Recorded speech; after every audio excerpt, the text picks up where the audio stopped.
We're into the next year of valuable Lincoln cents. 1955. I think when most people think of 1955 pennies, their minds immediately race to that legendary, ultra-famous double-die king that everyone dreams of pulling from their old jar. I mean, the thing's worth like $50,000 or more, so I do get it. But what if I told you that standard, completely normal-looking 55 wheat cents, without a single bit of doubling, are quietly trading hands in auction for over $6,000? It sounds crazy, right? To the average person, a regular old 55 penny isn't even important. They just throw it back in the coin jar or use it on the next purchase. If you want to pull serious value out of your pocket change, specifically your 1955 pennies, you have to master how to view the copper and what to look for in the strike. It's all about color designation when it comes to 55 standard cents. Normally collectors want those really lustrous orange-red coins, but you're going to see in this video that one of my favorite types of coins sells for great money out of 1955, and that is rainbow toned coins. So no more lead up. Let's get to some real auction values for these 1955 pennies so you know just what to look for and what they're worth. We'll kick things off with a monster business strike out of the main mint in Philadelphia. This is a standard 1955 Philadelphia Lincoln cent graded in absolutely spectacular MS-67 Red by PCGS. Now this crushed the auction block. It brought in a massive $6,468.75 in January of 2026.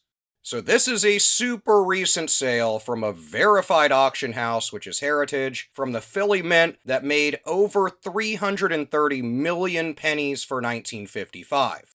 Finding one that avoided heavy bag marks, carbon spots, and nasty finger oils like this one is insanely rare. Also look at that little plus sign. That half-point plus means PCGS recognized that specific coin as having museum-quality eye appeal for the grade. That tiny symbol is the difference between a $100 coin and this $6,000 asset. Now this is pure condition scarcity in action. You're seeing it right now. When hunting raw 1955 rolls, so those old, unopened ones that you can pick up on eBay and across the internet, you aren't just looking for a shiny coin. You are looking for absolute perfection. So really take a look for a razor-sharp strike on Lincoln's coat lapel and across his jawline and hair.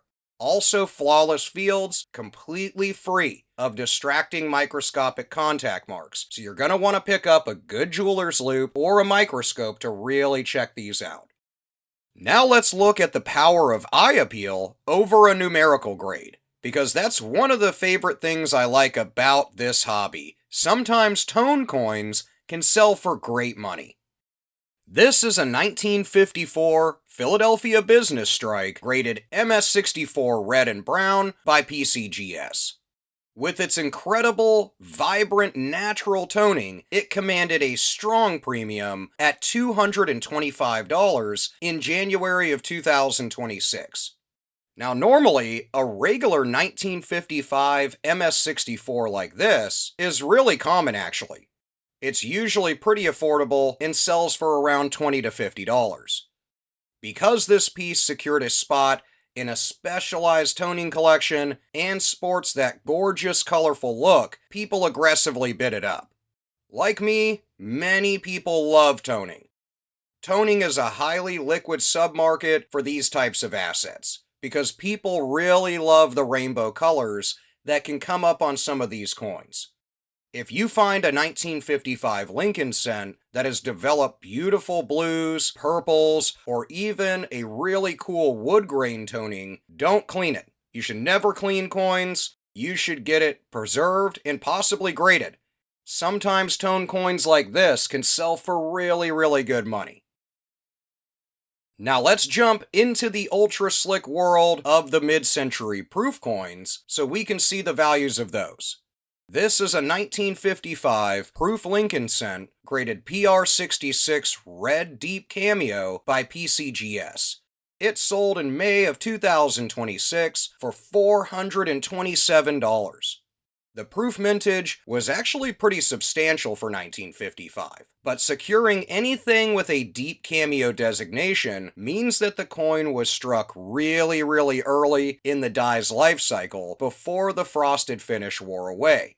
The PCGS population report only shows like 15 of these that have ever reached PR66, making this a really tight census group and making all of them pretty valuable. If you find even a coin in lower PR grades with a really nice red coloring to it, it can be worth well over $100.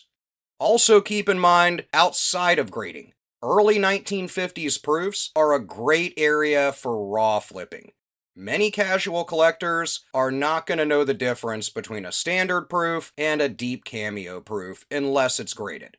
If you have a stark, heavy contrast where Lincoln's head looks intensely frosted in white, then you might be sitting on a really good quality proof coin that you can flip ungraded for $50.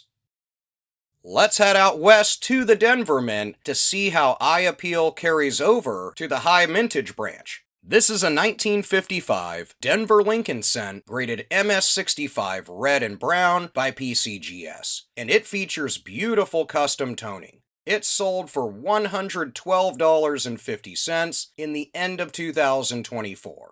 It's a little bit older sale out of the Denver Mint that struck a massive 560 million pennies in 1955. An ordinary MS-65 usually is not worth too much in the grand scheme of things, but once again, the presence of really attractive, beautiful, and natural toning really elevated the premium on this one. This coin proves that you don't need a perfect red grade to make money roll hunting or cherry picking and flipping coins. If a coin has outstanding eye appeal and clean surfaces, it can sell really well all the time. Let's head further out west from Philly, though, and take a look at the San Francisco Mint, which wrapped up standard wheat penny production for a long period right after this year. This is a 1955 San Francisco Lincoln cent graded MS-65 Red by Annex. It carries a beautiful natural toning as well, and again, this is the key takeaway for 55. Toned coins from 55 that aren't those crazy errors are worth great money. This one sold for $94.60 in the beginning of 2026. Now you might be saying, $100 is really not a lot. But the grading fees were probably around $50 for this coin, meaning that's a pretty good profit, $30 to $50 on a 1 cent face value coin and a few cents worth of copper coin. San Francisco turned out a smaller run of about 44 million pennies in 55. It was the final year the S-Mint cent production was going to be used for over a decade, so many people hoarded rolls. That's why this price is not too crazy, but still a solid sales price. While standard red gems are pretty common, toned specimens like this are really good for collectors that still appreciate those unique color profiles. They are always seen selling for really good money. The 1955 S is, I think, a fan favorite because of its historic status as the last year issue, but also because of so many beautifully toned examples that are out there on the market and are just able to be viewed in collections. Navigating the 1955 copper market really requires solid data, so hopefully these certified auction sales really helped you. I do have a video covering the 1955 errors, so make sure to check that out as well, but look past the double die. Don't spend all of your time hunting for this impossible error. Standard 55 pennies can sell for really good money if they're in great shape or they carry really good rainbow toning. Always monetize the toning. Always check those old albums, those cherry picker baskets at the local coin shop. I mean, heck, some toned coins from 55 have sold for thousands of dollars, and I hope that you're the next treasure hunter that finds one of those. Let me know what you've been coming across in your treasure hunts, your collectible searches, your currency searches. Drop images to the community tab on YouTube and into the comments across social media. But I hope you have an awesome day. I'll see you in the next video, but until next time, happy treasure hunting.